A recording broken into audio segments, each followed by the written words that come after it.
And welcome to the latest episode of What's Happening with me, Casey Foreman. On today's show, we've got a lot to talk about, including some news regarding Avengers Doomsday. We've got a trailer date that is set. We've got news circulating about multiple versions of Doctor Doom in this movie, and then some rumors regarding a certain character, a certain villain, potentially returning to the MCU. That's how we're going to kick things off on today's show. Then we got some news on the Timmy Chalamet front. We got a new trailer for Marty Supreme, a film that is getting all sorts of Oscar buzz ahead of the upcoming awards season. We'll break down some new details about the film that have been released, as well as Dune 3, which is officially wrapped production. I can barely contain my excitement. You see the Dune popcorn bucket over here on my side. I'm pumped, and we're going to break down what we do know about this film since, again, it has wrapped production. And then before we get to our watch list today, which I am incredibly excited for per usual, we're going to talk a little bit about Michael, the Michael Jackson biopic, because a trailer was just released. We know the official date that the movie is being released as well. But I'm going to tell you if I'm excited for this movie or not. I'm a little indifferent at this point in time because of the production and some of the legal issues that have surrounded this thing up until this point. But we're going to break it all down before our watch list. Then on the watch list today, we have Glen Powell's latest action thriller that is in theaters, The Running Man. I'm going to break down my full thoughts, my review, my rating on the film, whether or not I think this thing is worth going to see in theaters. Also on the watch list today, Vince Gilligan's latest show. He did Breaking Bad. He did Better Call Saul. He's done a lot of other stuff as well, but his latest sci-fi thriller hitting Apple TV is Pluribus. I've seen the first 2 episodes. I'm going to break down whether or not this show is worth watching. But before we get there, before we dive into the content today, here is a reminder to subscribe to the channel and to like the video. We are just getting going here on the What's Happening front, so any kind of support goes a long way. And let's kick things off with Avengers Doomsday, because like I said, we officially know when we're getting our first look at this thing, at Robert Downey Jr.'s Doctor Doom. It's going to be attached, the first trailer is, to screenings of James Cameron's Avatar Fire and Ash, which is going to be released in theaters on December 19th this year. Now, this is a little different in comparison to the way Disney and the MCU has released trailers in the past, because normally it's just been on social media. It's been on, a morning news program as to where, bam, this new trailer is being released. Go catch it online. Not this time. A little different this time for MCU fans. You have to go see Avatar Fire and Ash in theaters to get your first look at Avengers Doomsday. Again, this is the first time Marvel has ever done something like this for one of their upcoming releases, especially an Avengers movie. A movie that has next to everyone going to the theater to see it. I think the last 2 Avengers films grossed $1 billion each, right? So everyone goes to see these things, and it's kind of crazy the fact that they're not just going to release it to the public right away. Kind of a nod to their fellow, hey, go see our guy James Cameron, go see Avatar. If you want to see this, right? So it's kind of getting people to go see the new Avatar movie, right? That's kind of the whole trick here. But I'm excited to see it. I think if you saw the trailer for Christopher Nolan's The Odyssey, a handful of months ago when you went to go see a movie, I'm blanking on what movie that was, but The Odyssey was simply attached to a film that you had to see in theaters, right? So, and that had me even more excited to go see that movie for the trailer itself. So I see exactly why the MCU and why Marvel is doing this. Again, I think it has a lot of fans kind of upset.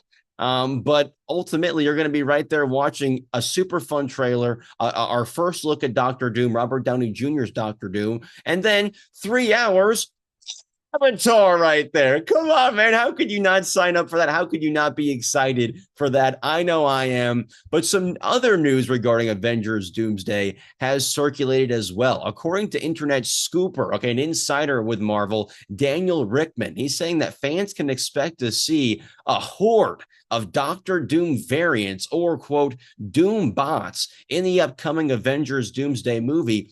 And this has a lot of fans upset because they're thinking, hey, I thought we were getting out of this whole multiverse saga, Kang the Conqueror, where there's, a million different versions of this one villain. I thought we were getting over that after the whole Kang character was canceled, after Ant-Man and the Wasp: Quantumania didn't have a great release or a great showing in theaters, not great reviews. You could kind of keep going on that, on kind of, beating down that movie and why they decided to move on from Jonathan Majors and the whole King storyline. But then that has fans kind of scratching their heads as to why are we going right back to it with Robert Downey Jr.'s Doctor Doom? Now, for me, I wasn't incredibly surprised when I was looking at this, when I saw this announcement, this kind of rumor kind of circulating, because think back to when they announced Robert Downey Jr. as Doctor Doom, when they announced Avengers Doomsday. What did the whole stage look like? There were 50 other Doctor Dooms out there before Robert Downey Jr. revealed himself as the next great villain antagonist in the MCU, right? So my mind, looking back to it, whenever I saw this post, I was thinking, yeah, isn't that what they were always planning, right? Why else would they have 50 other Doctor Dooms out there on stage to announce? I know they were probably thinking, like, people were probably thinking, okay, they were trying to make it a big question mark, like, which one of these Dooms is the real Doom? But again, I think that's playing into the storyline that we can expect in next summer's Avengers Doomsday. So whether or not I'm excited about it, that's a different question. I would probably say no. I think it's best when there's one villain and one version of a villain in a movie. Again, I think they really swung and missed with Jonathan Majors as Kang the Conqueror, and I don't understand truly why they would go back to that idea. But again, it's Robert Downey Jr. If anyone can play multiple versions of a character and convince us of which that he can do that, I think he's the guy to do it. I think that could be the reason why they said when they announced this movie, there's only one guy who could play Doctor Doom. There's only one guy who could be this character, and that's Robert, and that's RDJ. So perhaps that's exactly what they meant by it, because we're going to be seeing multiple versions of this character, and it's going to be a tough thing to sell to audiences that previously they couldn't sell. But ultimately, I'm not super excited about it. But I do have faith in the Russo brothers and in Robert Downey Jr. On the Avengers Doomsday front, let's stick it here for just a moment longer, because Josh Brolin, yeah, you guys know Josh Brolin, the guy who played Thanos in the MCU for years, and quite frankly, the character, I'm not going to say my favorite character in the MCU, but he's top three. He's top three. We got Iron Man. You can throw Spider-Man up there, but then we're talking Thanos. And Josh Brolin came out and talked recently. He did an interview with Entertainment Tonight and said he recently chatted. No, this was his exact comment. Okay, Josh Brolin recently talked with Entertainment Tonight and said, if Joe Russo comes to me, which he may have, I don't know, and has an idea, then I might agree, and probably pretty quickly. So that's a lot of fans coming out and thinking, hey, he was asked, are you going to be coming back to the MCU? Are you going to be, reprising your role as Thanos? And that's exactly what he said. If Joe Russo comes to me, which he may have, and I don't know, has an idea, then I might acquiesce. I might agree. I am so excited for this rumor, for this news, because come on, who wouldn't want to see Thanos on the big screen in the MCU once again? He was pretty much, along with Thor, along with Captain America, along with Iron Man, right? He's why we're all lining up to go see these movies. He's why we're grossing over $1 billion on these things, right? So I think they would be pretty smart to bring a character like that back to the big screen. And I have a couple of ideas as far as how they might do it. Potentially, maybe we see him joining Doom to kind of show how strong this opposition for the Avengers is going to be. Potentially, we see him on the Avengers side saying, hey, that's just how important and how big of a deal this whole Doctor Doom thing really is. Hey, Thanos joining up with the Avengers. Or C, okay, plan C, option C. My favorite one of the three, I might add, we have Thanos show up very similar to the way that Hulk did in Avengers Infinity War. If you all remember, that's the only time Hulk showed up in those movies. And it was, in that movie, at least it was.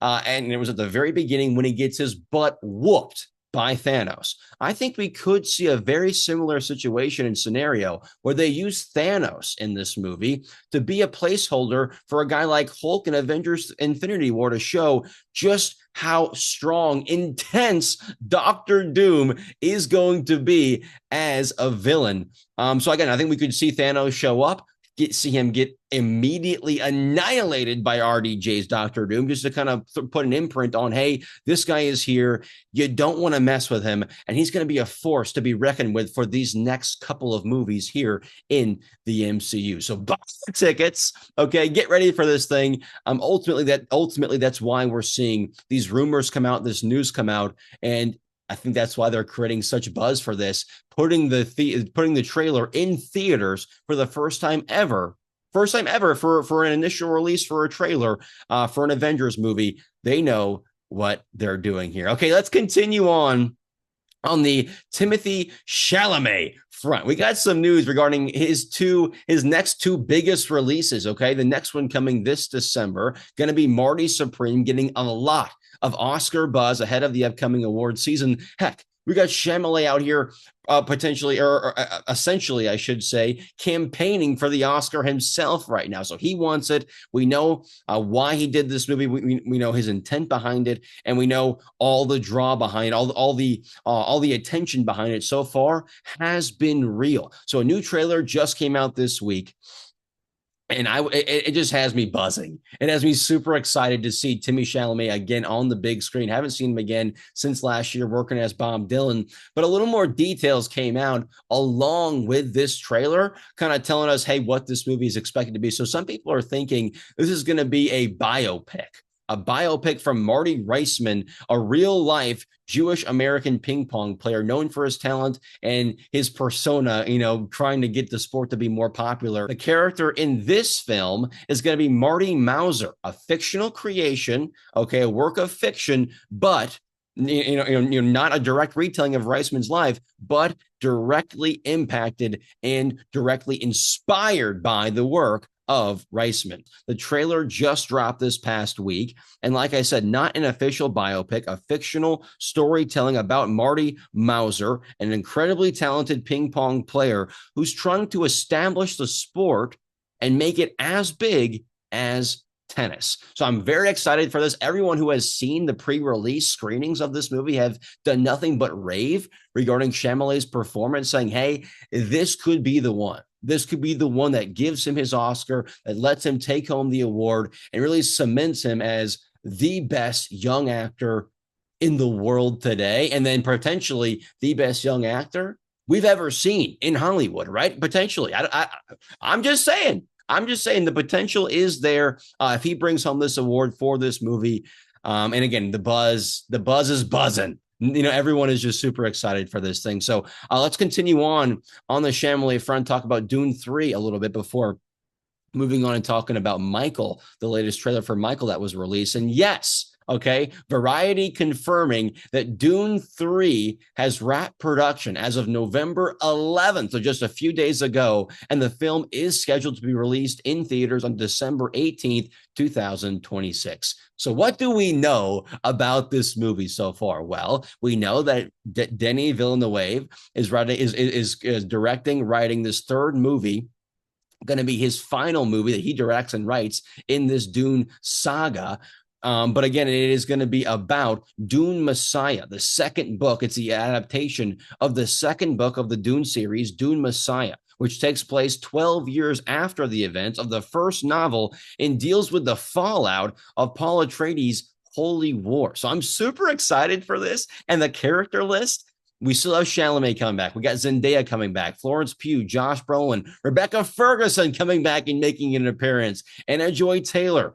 And the guy I'm super excited about, Robert Pattinson, joining the cast. He is expected to play a villain in this thing, the villain role, Skytail. Okay, that's all we really know about it. He hasn't confirmed what character he's playing, if he's playing a villain, someone on the good side, the bad side, whatever the case is. If there is one, if there is such a thing, a good side or a bad side in this Dune saga that we've seen so far, because all we've seen so far is to say, There really isn't a black and white line as where this is good and this is bad. Though we have been told, they have been told to believe one thing or another. But Robert Pattinson joining the cast, I am so excited. We also have Jason Momoa returning.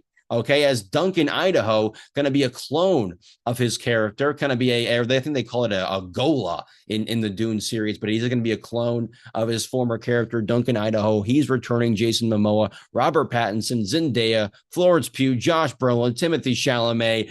I am so excited, and it officially wrapped production just earlier this week. So this has everyone kind of circling and looking at the calendar and thinking, when could we be getting our first official trailer for this one? We just talked about how we're getting our first official trailer for Avengers Doomsday, but now that this is officially wrapped production, is Timmy going to grow his hair back out? People are thinking about that. I'm thinking about that. Okay, then on the real, when are we going to get our first official look at this movie? Okay, let's continue on and wrap things up before we get to our watch list for the week, which again, I am incredibly excited for. We're going to be talking about Glen Powell's latest release, The Running Man, and Vince Gilligan's latest TV show, Pluribus, on Apple TV. But before we get there, we've got to talk about Michael.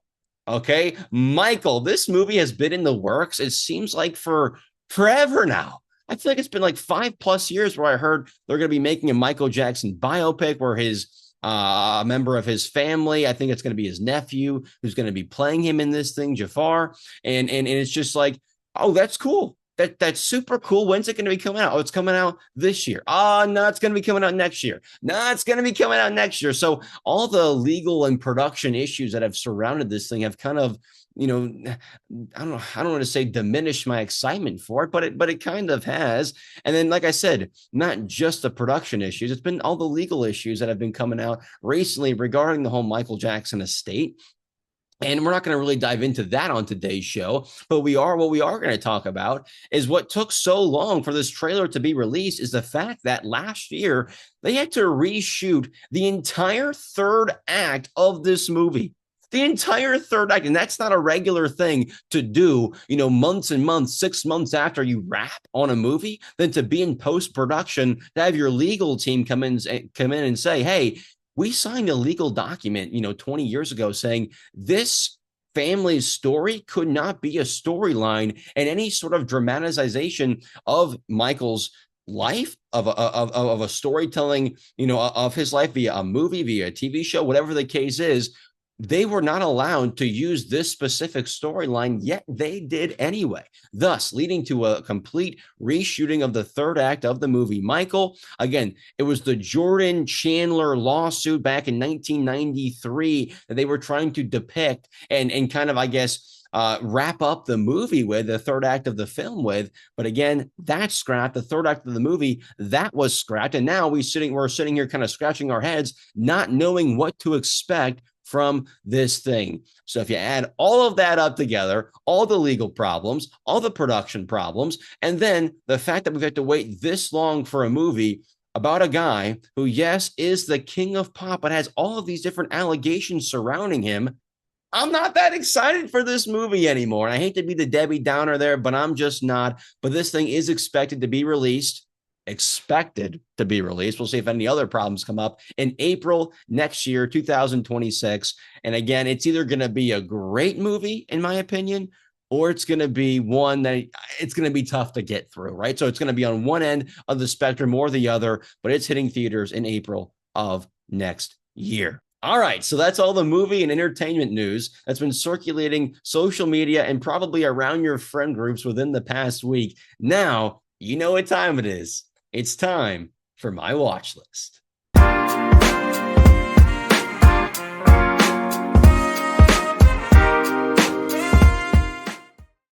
All right, let's dive right into it. Kicking things off on the watch list today is Glen Powell's latest action thriller hitting theaters. I'm talking about The Running Man. And yes, you might have noticed a quick wardrobe change. That's because I did just get back from watching this thing in theaters. So right here, right now, my instant reaction. Let's dive into it. If you're not super familiar with this thing, it's all about a game show called The Running Man. Okay, it's a top-rated show in, quote, the near future, where contestants must survive 30 days while being hunted down by professional assassins. Okay, and Glen Powell is our main contestant, the guy we're focusing on throughout this film, because he's rather desperate for money. His daughter is sick. His wife is doing a job that he doesn't love, that she doesn't love. They're not in a great situation. And he's essentially like, hey, what can I do to get my family out of this, to make my family, to better my family, essentially, right? So that's what this movie is kind of all about.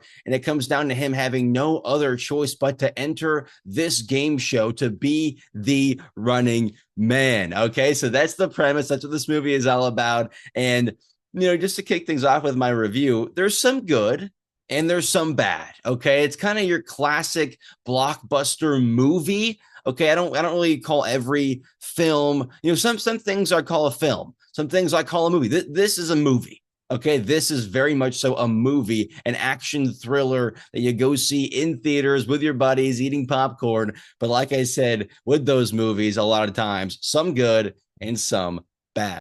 And let's start with the good, because I did leave the theater with kind of a glass half full mentality, thinking, hey, I liked that movie more than I didn't. Okay, so let's talk about some of the good stuff, the stuff that I liked. And right off the bat, the stuff, I enjoyed the most had to be the action sequences in this thing, right? You had Glen Powell doing car chases, rappelling down buildings while only wearing a towel. Hey, ladies, also doing shootouts with those deadly assassins I talked about in the midst of a plane chase, in the sky, right? So all this intense stuff is happening amongst our main character in Glen Powell, which leads me to this. His performance, very good. Very, very good. I wouldn't say great. I wouldn't say, man, this is the next Tom Cruise, like a lot of people are kind of saying. I do see some of the comparisons. I know he spends a lot of time with Cruise, and I know that's kind of his idol and who he wants to be.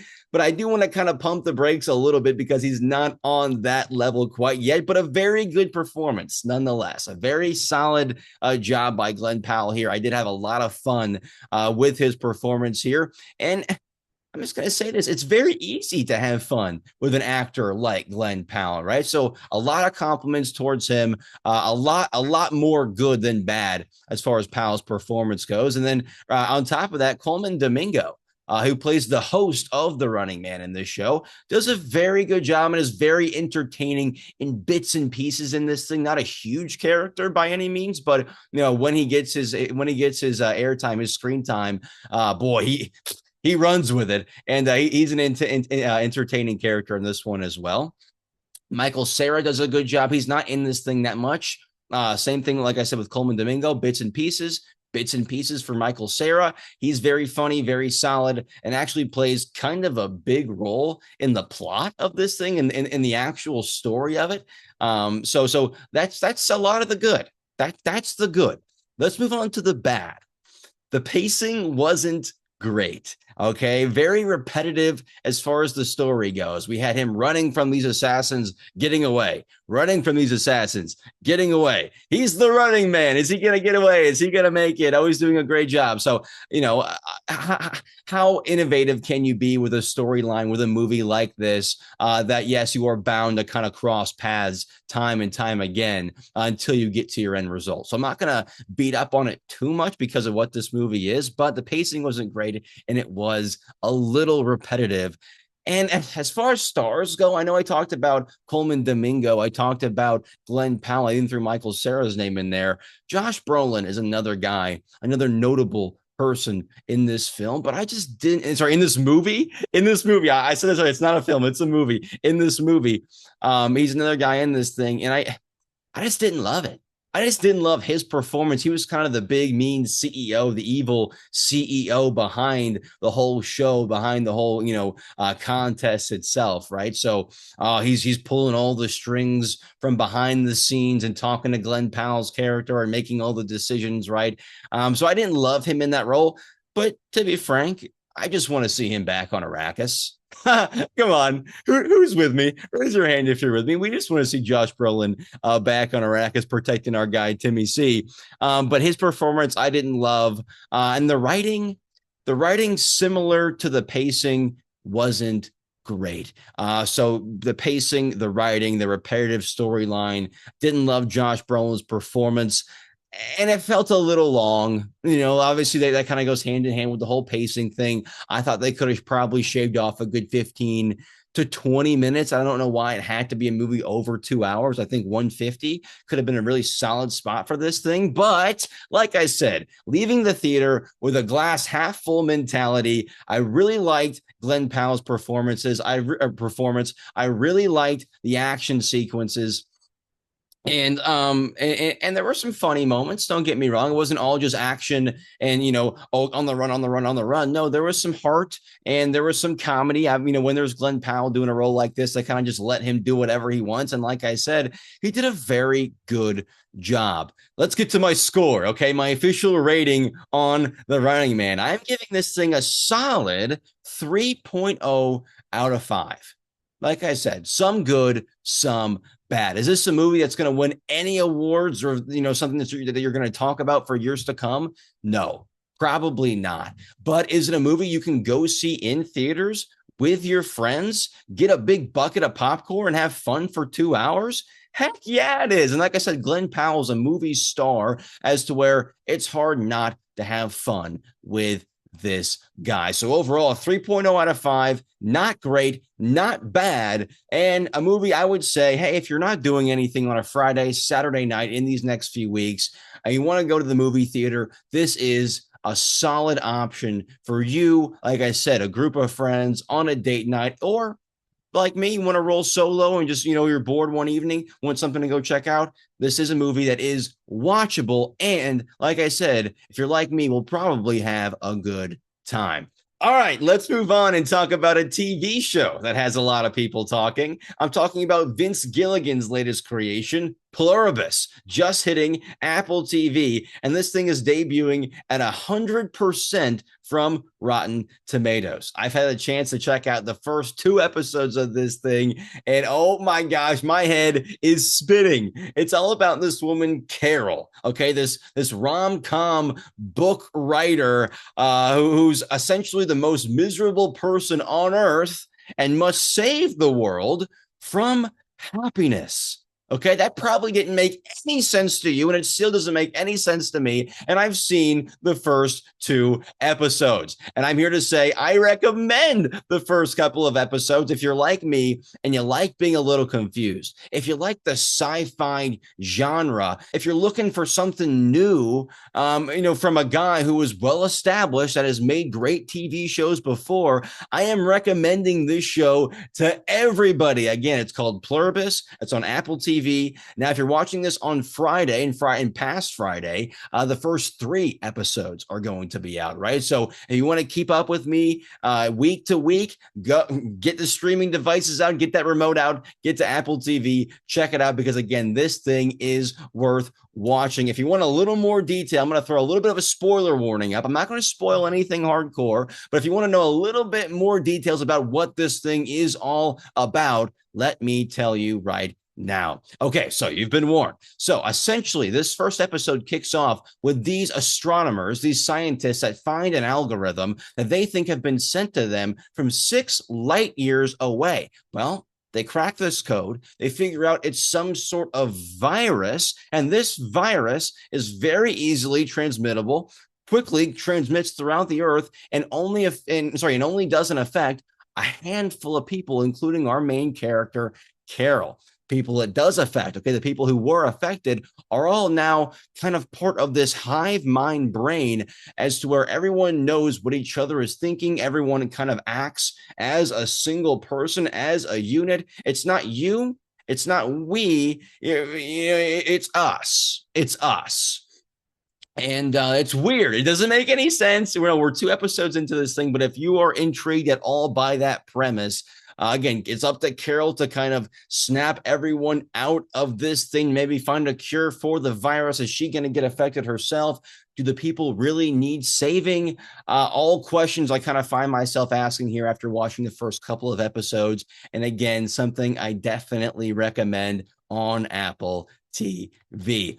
Only two things on the watch list this week, but I would say both are worth watching, both in their own capacities, right? At home, Apple TV, Pluribus. Yes, sit down, watch the first couple of episodes if you want your mind melted. And then on the other end of the spectrum, right? If you're bored on a Friday, Saturday, Tuesday night where it's $5 to go watch a movie at your local theater and you're not doing anything, hey, yes, The Running Man is a fine watch and a movie that I would recommend to people who just looking to kind of turn their brains off and watch an action flick. But that's going to do it for the watch list. And that's also going to do it for this week's episode of What's Happening with me, Casey Foreman. One more time, I want to remind everyone and ask everyone to subscribe to the channel, to like the video, and to leave a comment. Let's get involved and start our community down in the comment section below and in our community tab. If you have anything to say about the show, any ideas for us going forward, leave a comment in that community tab. But again, thank you all for tuning in. My name is Casey Foreman. We'll see y'all next time.